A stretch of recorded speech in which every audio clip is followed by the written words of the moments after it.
ಹಂಪಿ ಇನ್ 1600 ಇಯರ್ಸಲ್ಲಿ ಇಲ್ಲಿ world second largest city for trading ಇದ್ದಿದ್ದು. First ಇದ್ದಿದ್ದು ಬೀಜಿಂಗ್ ಚೈನಾದಲ್ಲಿ, ಸೆಕೆಂಡ್ ಇದ್ದಿದ್ದು ಇಂಡಿಯಾದಲ್ಲಿ ಹಂಪಿ. ಈ ಜಾಗದಲ್ಲಿ ಎಲ್ಲ ಟ್ರೇಡಿಂಗ್ ನಡೀತಿತ್ತು. ಸೊ ಇದು ಇಷ್ಟು ಜಾಗದಲ್ಲಿ ಟ್ರೇಡಿಂಗ್ ನಡೀತಿತ್ತು.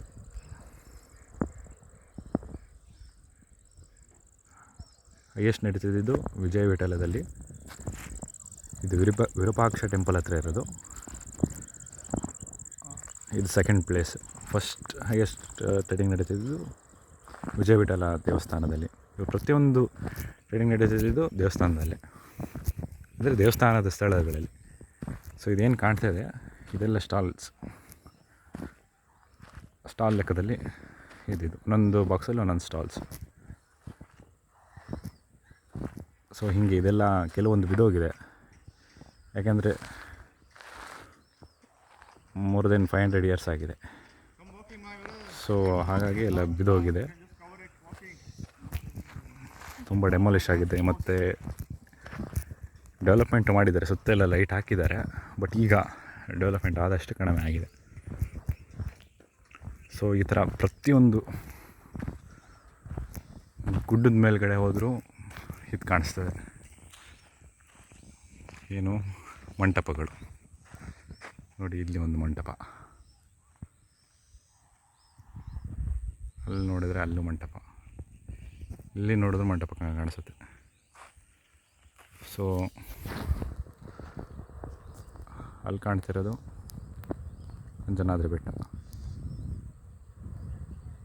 ಅಂಜನಾದ್ರಿ ಬೆಟ್ಟ ಅಲ್ಲ, ಲೈಟ್ ಕಾಣಿಸ್ತದಲ್ಲ, ಅದು ಅಂಜನಾದ್ರಿ ಬೆಟ್ಟ. ಎಲ್ಲ ಹತ್ತಿರದಲ್ಲೇ ಇದೆ. ಅಂಜನಾದ್ರಿ ಬೆಟ್ಟ, ವಿಜಯ ವಿಠಲ ಮತ್ತು ವಿರೂಪಾಕ್ಷ ಟೆಂಪಲ್ ಎಲ್ಲ ಹತ್ತಿರದಲ್ಲೇ ಇದೆ. ಬಟ್ ದಾರಿಯಲ್ಲಿ ಬರಲಿಕ್ಕಾದರೆ ದೂರ 10-20 ಕಿಲೋಮೀಟರ್ಸ್ ಆಗುತ್ತೆ.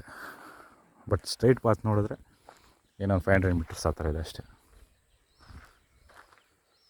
ಸೊ ಇದು ನೋಡಿ ಕಂಪ್ಲೀಟ್ ಮಾಡಲಿಕ್ಕೆ ತುಂಬ ಟೈಮ್ ಬೇಕು.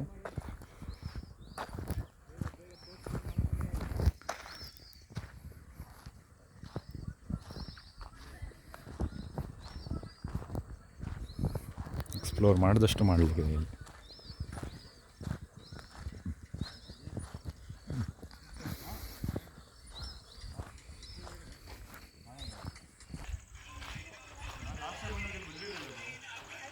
ಅಣ್ಣ ಇದು ದೇವಸ್ಥಾನನ? ಇದೊಂದು ದೇವಸ್ಥಾನನಾ? ದೇವಸ್ಥಾನ ಆದರೆ ಒಳಗೆ ಟೆಂಪಲ್ ದೇವರಿಲ್ಲ. ಸೊ ಈಗ ನೋಡ್ತಿರೋದು ನೀವು ಅಚಿತ್ರಾಯ ಟೆಂಪಲ್.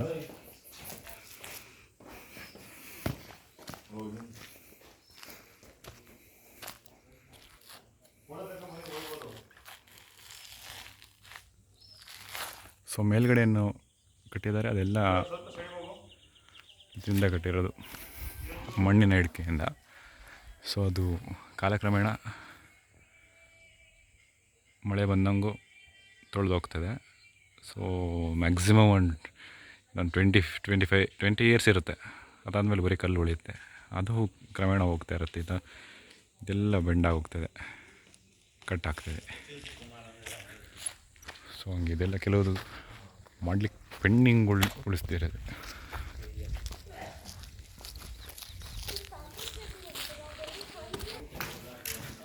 ಸೊ ಒಂದೊಂದು ಕಲೆ.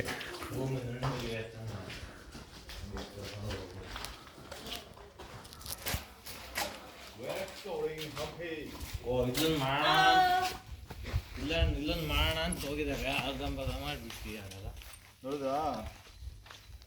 ಸೊ ಇದ್ರ ಸುತ್ತಲೂ ಇಲ್ಲೂ trading ಸೆಂಟರ್ಗಳಿವೆ.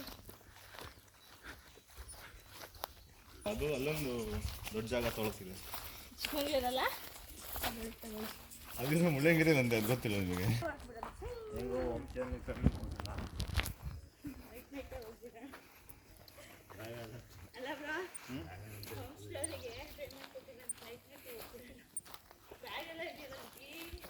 Thank you for watching.